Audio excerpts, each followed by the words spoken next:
அனைவருக்கும் வணக்கம். இன்னைக்கு நம்ம வேதாளம் விக்ரமாதித்தனுக்கு சொல்லும் கதையை பார்க்க போகிறோம். வாங்க பார்க்கலாம். பதவி உயர்வு. தன் முயற்சியில் சற்றும் மனம் தளராத விக்கிரமன் மீண்டும் மரத்தின் மீது ஏறி அதில் தொங்கும் உடலை கீழே வீழ்த்தினான்.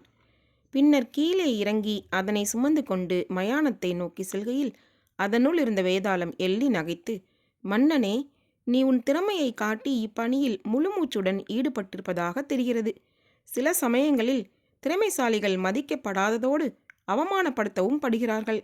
இதனை விளக்க கோவிந்தவர்மன் என்ற ஒற்றர் தலைவனின் கதையை கூறுகிறேன், கவனமாக கேள் என்று கூறி கதையை ஆரம்பித்தது.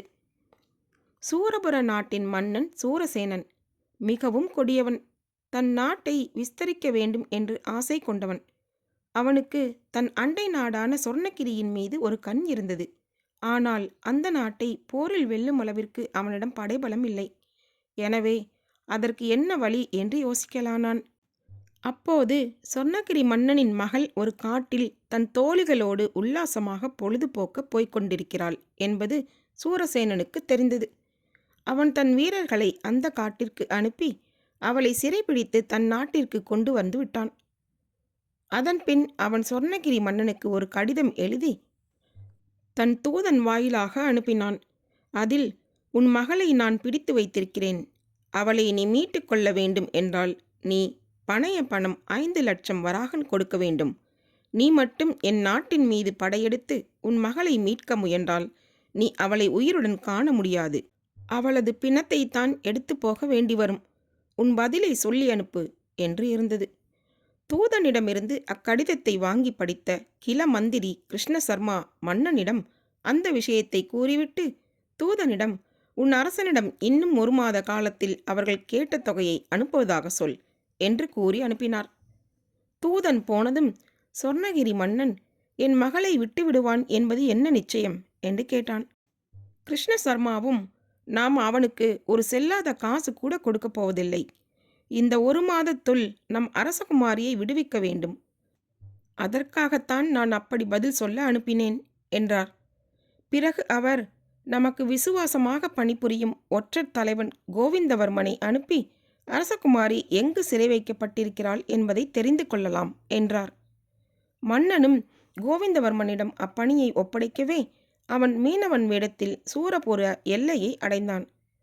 அங்கு சூரசேனனின் படைகள் நதிக்கரையில் முகாமிட்டிருந்தன. மீனவன் வேடத்தில் கோவிந்தவர்மன் அந்த வீரர்களின் கட்டுப்பாடுகளை கடந்து தலைநகரை அடைந்தான்.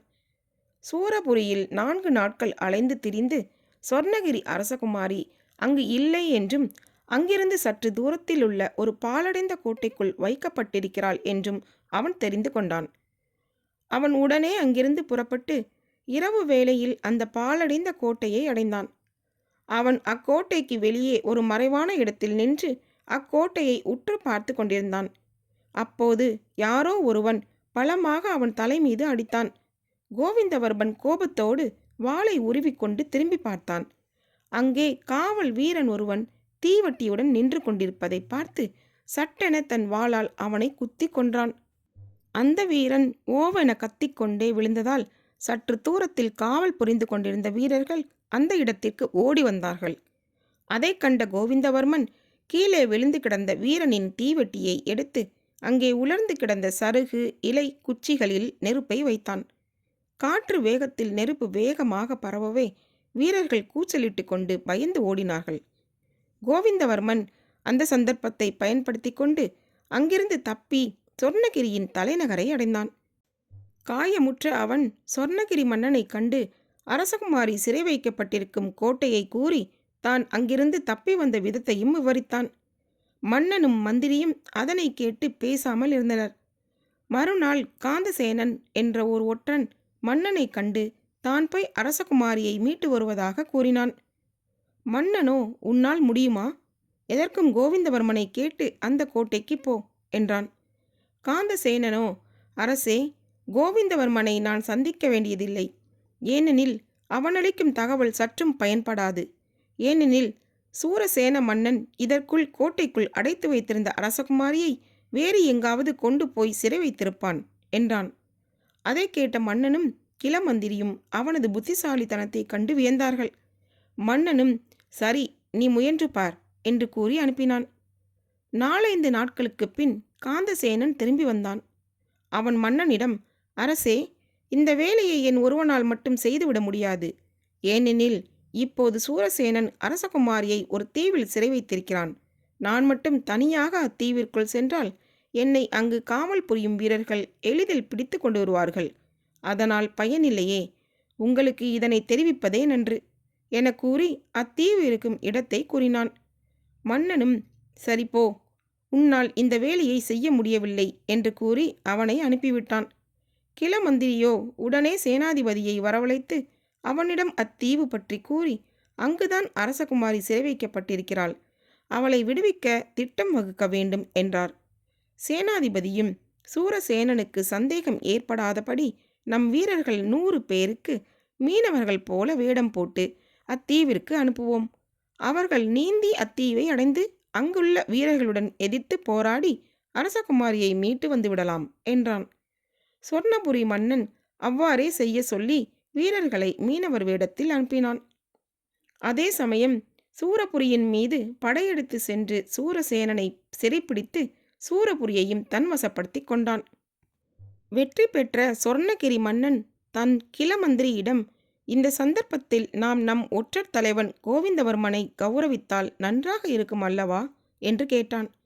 அவரோ, அரசே, கௌரவிக்கப்பட வேண்டியவன் கோவிந்தவர்மன் அல்ல, காந்தசேனன் தான் என்றான். மன்னனும் சற்று யோசித்துவிட்டு, நீங்கள் கூறியது முற்றிலும் சரியே என கூறி காந்தசேனனை கௌரவித்ததோடு அவனை ஒற்றர் தலைவனாக நியமித்தான். கோவிந்தவர்மனை பதவி நீக்கம் செய்தான். வேதாளம் இந்த கதையை கூறி, மன்னனே, திறமைசாலியான ஒற்றர் தலைவன் கோவிந்தவர்மனை பாராட்ட வேண்டாம் என கிளமந்திரி கூறியதை சொர்ணகிரி மன்னன் ஏன் ஏற்றான்? அது மட்டுமல்ல, அவனை பதவி நீக்கம் செய்தானே, அது சரியா? காந்தசேனனை பாராட்டி பதவி அளித்தது எப்படி நியாயமாகும்? இந்த சந்தேகங்களுக்கு நீ தக்க விடைகளை தெரிந்திருந்தும் கூறாவிட்டால் உன் தலைவெடுத்து சுக்குநூறாகிவிடும் என்றது. விக்கிரமனும், கோவிந்தவர்மன் திறமைசாலியான போதிலும் கோபப்பட்டு விளைவுகளை பற்றி சற்றும் யோசிக்காமல் செயல்படுபவன். கோபம் அறிவை அழித்துவிடும். தன் உயிரை காப்பாற்றிக் கொள்ள அரசகுமாரி கோட்டைக்குள் இருக்கிறாளே என்பதை கூட நினைத்து பாராமல் கோட்டையை சுற்றி தீ மூட்டிவிட்டு ஓடிவிட்டான். தீ கோட்டைக்குள் பரவி அரசகுமாரிக்கு ஆபத்தை விளைவித்திருக்குமே, ஆனால் பிரச்சனைகள் பல உருவாகி இருக்கும்.